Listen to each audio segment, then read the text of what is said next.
Hi, this is Nancy Hansen. I am the PFLAG Washburn chapter leader. It's my pleasure to share with you a video of one of our guest speakers. We just had our first Zoom PFLAG Schwamigan Bay Area PFLAG meeting on Thursday, January 21, 2021.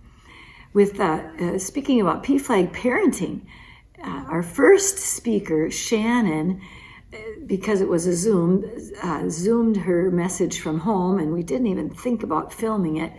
And our second speaker, Kate, filmed in this building because of the great backdrop. And I all of a sudden thought, oh, maybe I can quick put my telephone on her, and we didn't get her whole talk.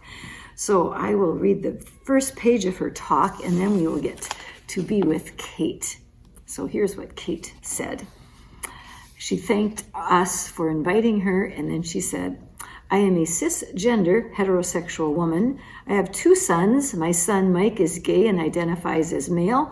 My son Chris is bisexual and I think identifies as male, but may identify as gender fluid, and I'll come back to that. I want to start by having you all think back to your earliest memory of falling in love. And Kate then shared her early memories. And then she said she thinks she was 3 or 4. I remember a wedding dance. I was dressed in the prettiest dress I'd ever had, and I danced with a very handsome young adult man and was totally swept off my feet by the whole experience. Next, I remember Stanley from first grade, my neighbor. We held hands. He brought me candy. We kissed once. Then he moved away.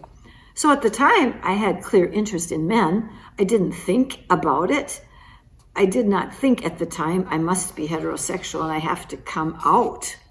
Thought didn't even cross my mind. Think about the stories you experienced growing up. The Disney princess stories, perhaps, falling in love with the handsome prince. Stories that make you feel great. If, and this was Kate's big point, she said, stories that make you feel great if you're heterosexual. Stories that may seem totally irrelevant and marginalizing if you aren't. Again, I just was and am who I am, heterosexual. I did not decide. And now we get to hear from Kate. But all this led up to for me, to this idea that you grow up and you fall in love and get married and have children, and your children have children, and the world will be perfect. And this perfect heterosexual dream. And then I did have my 2 sons. Just what a wonderful event. 2 events, the best in my life. And one of my earliest memories, right after my first son was born, was wanting so badly to protect them from the world and the stormy life that we all lead. And they grew, and they went to a few school dances with girls and had a bit of other middle school and early high school interaction with girls, and especially Chris, my youngest one. He is so romantic and is such a lover. And then one morning in 2008, I was driving the boys to high school, and Mike, my oldest son, who was a junior then, spoke up from the back seat. And he just said, Mom, I want to tell you something. I'm gay. And at first, I thought he was joking because there is so much horsing around that went on in the back seat of the car on the way to school in the mornings. And I thought, and the boys were always pulling my leg, and I laughed. And I said, are you serious? And I looked at him, and he said, and I said, you are serious. At which point we were at school, and of course the cars are backing up, and they had to get out of the car. And I said, well, I love you no matter what, which now Shan just told me I shouldn't have said, but I think I took that as I love you no matter what you think I might think. And I hope you have a great day. And they got out of the car. And as soon as he was out of sight of the car, I just broke down sobbing and called in sick to work and went home. In my world and all those Disney dreams and my grand desire to protect my kids, it all went right out the window in 2 seconds. Culture shock, big deviation from my perfect plans. Well, fortunately, I was not anti-gay, and in my medical school training, we had been exposed to a wide array of people and their orientations and types of sexual expression, because as a physician, you don't want people coming in your office and telling you they did X, Y, and Z, and you don't want to be sitting there going, what? And so, you're not supposed to be judgmental. And so we got a lot of like desensitization training and stuff. And part of that was actually having a panel of discussants that were LGBTQ and listening to them. And then had met a couple of gay people along the way. And anyway, but so I wasn't naive and wasn't opposed, but it was just, I was so afraid for him. And so I do what I always do when I'm challenged, and I circled my wagons and drew on my resources. And we had a lesbian couple that lived right next door. One of them was our hospital chaplain, and I went and I talked to them. And I knew a gay man in my department and asked if he'd meet with me, with Mike and myself, and serve as a mentor for Mike and help him stay safe in Rochester. And I was given a book about being gay with everything in it, from safe sex to healthy relationships, from one of our psychologists at work who was a gay man. And Mike and I read it out loud together ultimately. And I found out about PFLAG and joined PFLAG in Rochester. And on that day when Mike came home from school, we sat and talked, and I really wasn't prepared with what to say. And I feel bad. I cried a lot, and I wish I hadn't. But I was quick to explain to him that it was really about me shifting my expectations for his future. And I was worried about him getting AIDS and being treated badly and getting beat up in bars and just being hurt emotionally and physically. And to tell you the truth, I feared for his life, and I felt so helpless. And his dad and I were divorced at the time, and his dad had a little more difficult time and asked him questions like if he was sure and could he change his decision. And, that kind of was hard for Mike. But subsequently, his dad's been very, very supportive for the most part. And so Mike was lucky that he had supportive parents. And when I look back on it, I wish I would have asked him more questions about how this evolved for him and how he figured it out, and how did he feel, and was he scared, and how was he being treated, and how did he fit in, and was it hard. And he isn't a queer or effeminate person in any way, and so it's easy for him to cover, as we call it. And it turns out there was a gay-straight alliance at the high school, which I'd never even heard of before, and a couple of the very best teachers at school were lesbians, and they were hugely supportive. And I learned there were steps in coming out. He came out to us, his immediate family, and I believe his brother knew at the time he came out to his parents, because he was already a member of the GSA. But then it was like, well, when were we supposed to come out as parents or as a family or the rest of the family? And was his brother ready for us to do that? And so there was a lot of fear at every stage, and not some of that was fear for our parental fear, but some of it was Mike's fear and his brother's fear. And unfortunately, today at age 31, he lives out in Denver, there's still a lot of fear, especially surrounding employment. He'll be in a work environment and people are making comments that lead him to believe that they have more fundamentalist Christian beliefs or are not supportive of gay people. And I think, he fears losing his job. And in some respects, who we are as sexual individuals and our gender identities are nobody's business. I mean, it seems that people make such a big deal out of it that it forces you to try to hide it. And I think he feels a lot like an imposter. And I think it's hard for him to feel good about himself when he's covering and hiding. And it's constant, there's always that decision. Do I come out or don't I come out? Every time he meets somebody new or gets into a different situation. We finally told my extended family, who didn't seem to reject him through it and said they loved him and whatnot, though there were a couple more religious conservative folks who didn't seem real sincere in that regard. His dad never told his family because they were very conservative, and that was sad, and that just made Mike feel like he just couldn't be himself within the family, the extended family. And going back to Disney, and everyone here I hope has been in love, and those early romances where you want to tell everyone and walk down the street holding hands and go out on dates and all the fun of that. And think about it if you're gay and not feeling safe to talk about your love or be seen on dates or hold hands on the sidewalk. And that's just, how sad is that? So 4 years after Mike came out was 2012, and that was the Vote No campaign in Minnesota. And for those of you who aren't familiar with that, the conservatives in the state put a referendum on the ballot that year because they wanted more conservatives to come out to vote against Obama, saying that we should amend the state constitution so that the Constitution would say that marriage is only between a man and a woman. And I worked very hard that year to assure that my son would have the right to marry someone of the same sex. And about that time, while I was working on that, Chris called home from college to tell me he was bisexual. And like many of us parents who were working at the time on this campaign, it seemed like our work on that gave our kids permission to come out. And a number of people had their kids come out during that campaign. And I must say, I had a harder time getting my head around the bisexual thing. Because I'm like, well, how does that work? But we talked a lot about it, and he just told me he could be attracted to either sex. And subsequently, he's only been in serious long-term relationships with women, but has had a few dates, I think, with some men.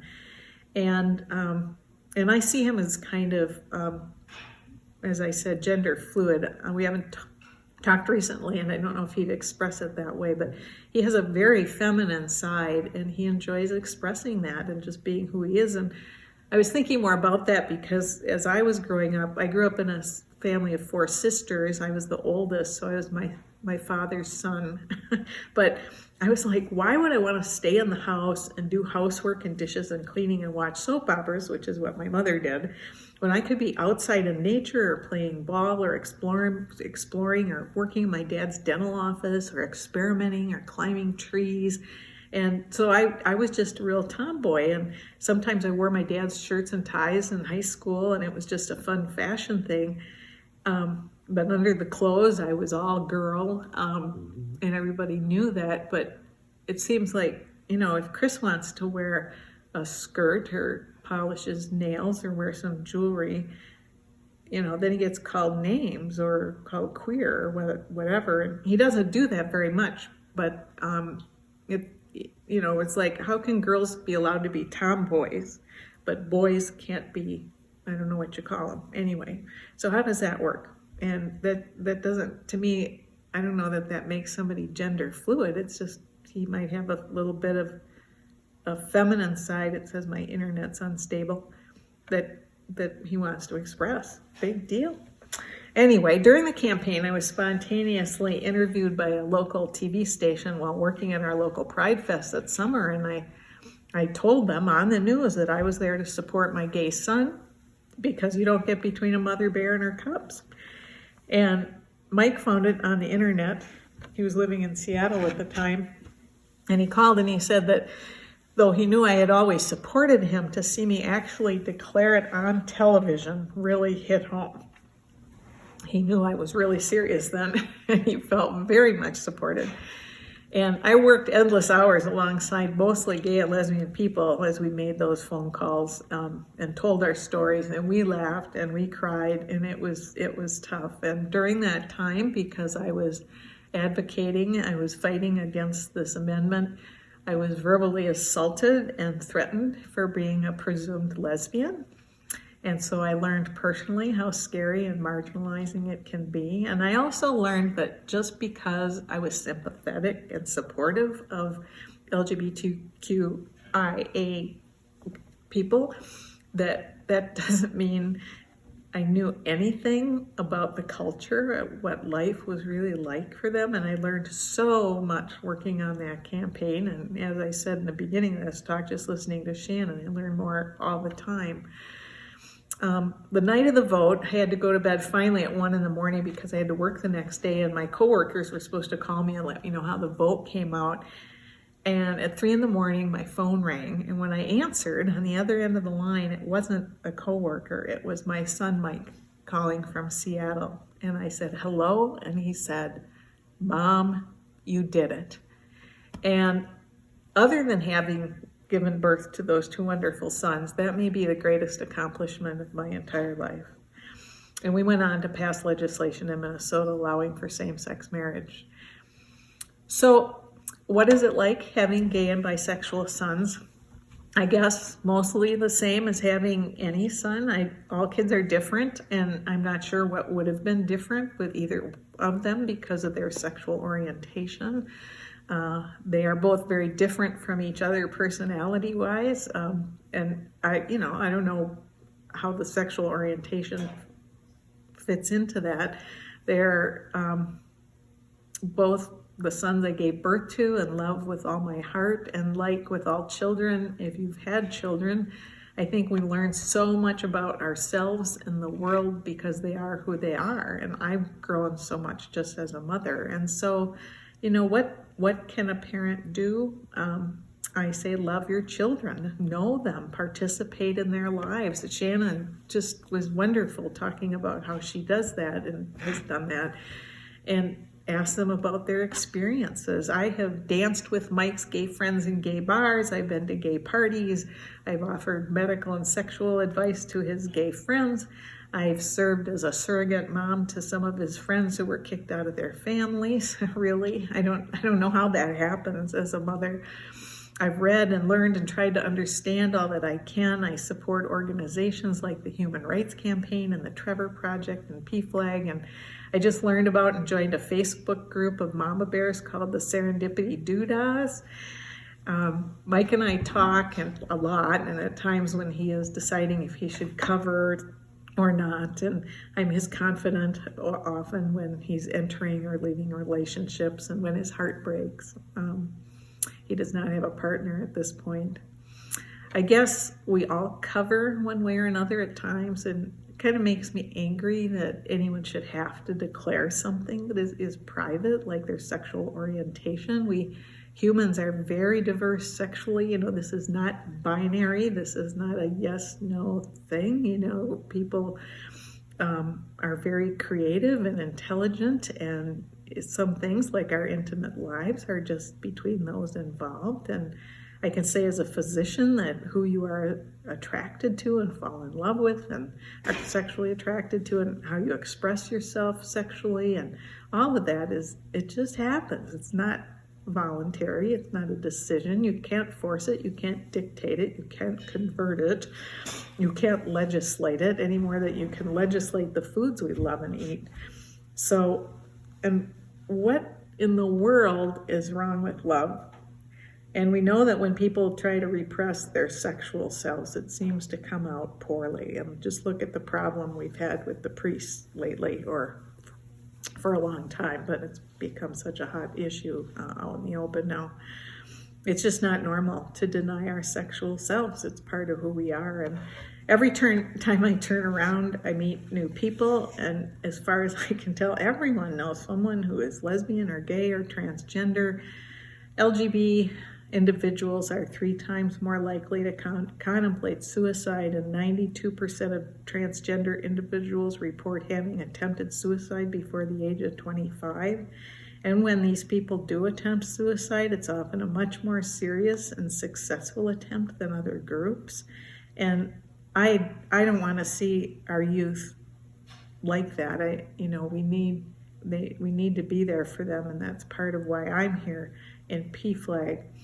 And happily, it seems to be, for the most part, easier to be out now, and people can be more public about their love and can marry and can be in a family and can have children, and I can still have my dream after all.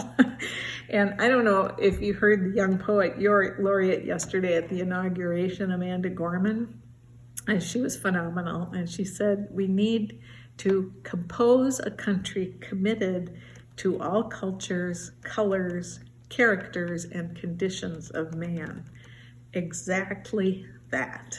So I will finish by saying that it's all about love and listening and learning and keeping your heart and your mind open, and you don't get between a mama bear and her cubs. So thank you for listening to my story, and I'd be happy to answer any questions, and I'm looking forward to my involvement in PFLAG here in Washburn.